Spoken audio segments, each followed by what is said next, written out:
Welcome to POSTCAST. After the Utah Jazz get blown out by the Los Angeles Lakers, the Jazz have now lost 5 of 6, face some of the best teams in the NBA, and look really far away from those teams. We'll talk about it coming up on POSTCAST.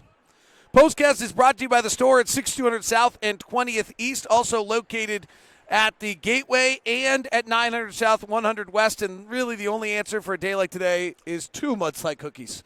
We're no longer asking you to have 1 mudslide cookie. We think you need to have 2 mudslide cookies, Ron.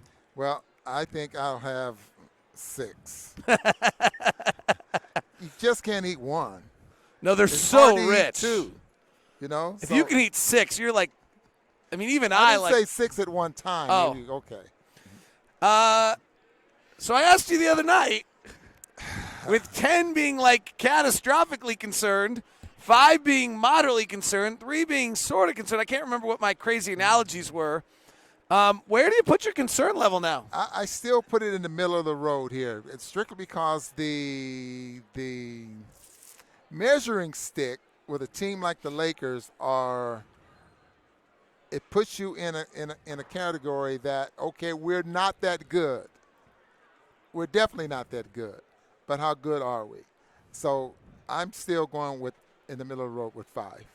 Okay, so if anything's clear here, the elite of the NBA, which is the Lakers in the West, probably the Clippers. We haven't seen them at full throttle.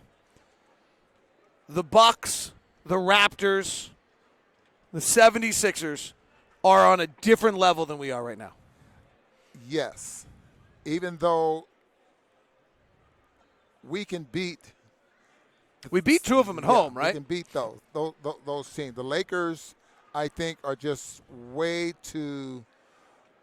They control the ball game. We can't get a. I mean, they're really great. Yeah, they're really great. Good. And they have pieces, David, that that the Jazz can't do anything with. And I know I keep talking about that center position there. Davis plays the center, McGee and Howard. You know, those guys are only playing like 13, 14, 15 minutes a game. I'm talking about Howard and McGee because Vogel has the luxury of playing it that way and then putting Davis at the center position, and that's just makes you have to play a different style. And when you don't have players to match up with something like that, then you got to find ways to take players like that out of the ball game, and they're just too good to do that. I mean, they're loaded. Yeah. Danny Green's terrific, 2-time champion. Kentavious Caldwell-Post playing the best of his career, probably because he's getting to play with LeBron. Rondo looks amazing. Kyle Kuzma's, frankly, the only guy who doesn't look like he fits at all. Yeah. Like, he dribbles every time he gets the ball. He's not pinging it like the rest of the guys. But they absolutely look incredible. So let's understand that. They're great. We're not right now. I'm a little concerned. My concern level is a little higher than yours. Mm-hmm. Because right now, our defense was bad tonight, which was not good. Right now, if we take Mike Conley, Bojan Bogdanović, or Donovan Mitchell off the floor, not all 3 of them, 1 of them off the floor, our offense doesn't torpedoes. Wow. Mm-hmm. We do not have 48 minutes, 240 minutes, 48 minutes in each position right now. So what's going on here, David? Because at the beginning of the year, we were so concerned with our defense because we thought our offense was ahead of our defense. And we didn't, and probably had never seen that before, especially in Rudy's era. Not only are we not being able to score on teams, we're not able to stop teams there as well. So right now, collectively, we got a lot of work to do. Your point is, when you're turning to Jeff Green as your defensive answer, like, right, that's pretty desperate. Yeah. Like, that's what LeBron and Anthony Davis forced us to do tonight. We started Jeff Green instead of Royce O'Neal because somebody had to guard Anthony Davis at 6'11" in the power forward, and Royce O'Neal at 6'4" just can't do that. Right. And Bojan is then guarding LeBron, which is the physically most demanding task in the league. And we don't have the athleticism to pull something like that off. And you've said so many times how Jeff Green is a great athlete, great basketball body. But even with that, who else? You know, We just don't have enough of them to compete with a team like the Lakers. Now, the rest of the NBA, that measuring stick, we haven't played some of those teams like Houston and some of those teams that's supposed to be very, very good. But the rest of the NBA, I think our measuring stick is probably about a 5 right now.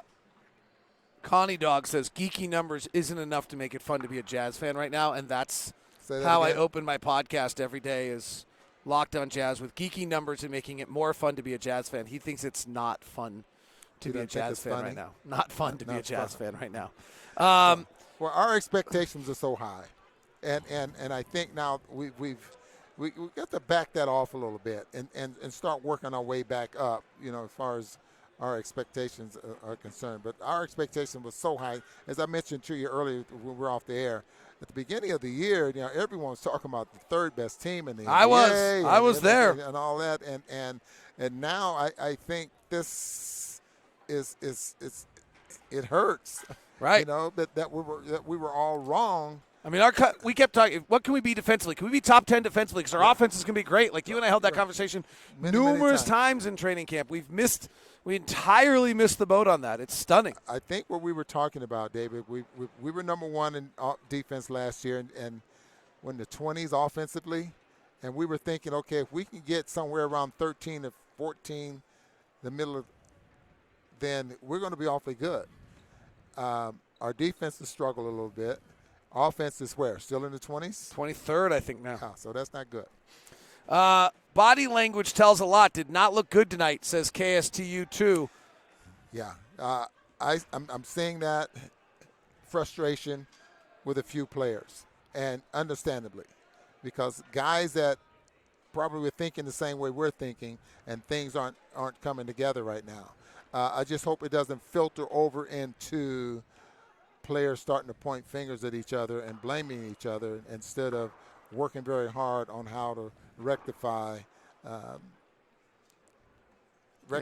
game to the point where they're winning. I mean, Donovan got his demonstrative tonight as we've seen him. And I think and I don't know what happened on those back cuts, but I actually think by the end might have said, "Hey, my bad." But what I thought was interesting is one time Bojan got fouled and went to the free throw line, and Donovan kind of went out of his way, had to walk by a bunch of his teammates to go give Bojan 5. Like they're not communicating even congratulatory to each other on the floor when guys are making good plays. That the body language is not good right now. And when you see guys out there getting beat with something that they had worked on at shoot around this morning, then you know that that concentration level is starting to go somewhere else. I mean, Donovan got beat on 4 backdoor cuts. He clearly thought somebody was supposed to be there, not him. Right. Now maybe Donovan was wrong, and then they're looking at Donovan like he's crazy. Right. So. And Bojan and Jeff Green in the opening quarter miscommunicated on back-to-back pick and rolls between Anthony Davis and LeBron James. So, I mean, there is certainly a lot of that going on. Let's see if there's any other questions. Trade season is coming. Yes, in 11 days it starts.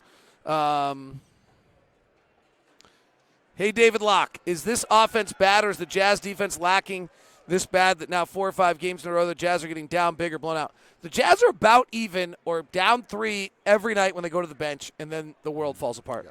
And that is really what it is, and the offense is that poor right now. And that is probably what it is. One person says, Quinn's got to go back to the basics with 2 passes before you shoot, guys. Well, you're back to the basics today at shoot around quite a bit. We'll see. Utah doesn't look as good as they were hyped to be thus far. We agree. We just talked about it. 100%. We're there with you on that. Well, there's frustration bubbling. I'm not sure if I see questions. I see some pretty is Quinn's offensive system at fault? No.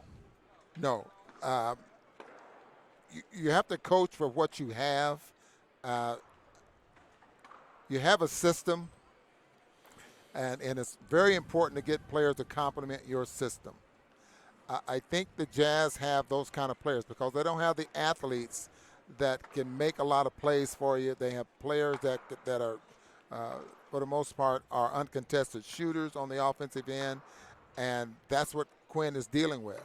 But as I say so many times, you have to break the defense down. The way you break the defense down to get the defense scrambling is with good ball movement. All you got to do, as far as I'm concerned, and this is just me, if you set 1 or 2 good picks, now the defense is scrambling because now they got to switch, and now they got to, and you go back there. I mean, it's just so many things that can force a team into scrambling on defense. That wraps us up. That is Postcast. I'll be back with you tomorrow on Locked On Jazz. Thanks very much for tuning in. This has been Postcast, part of Locked On Jazz. Tune in. Thanks for joining us. It's all brought to you by the store.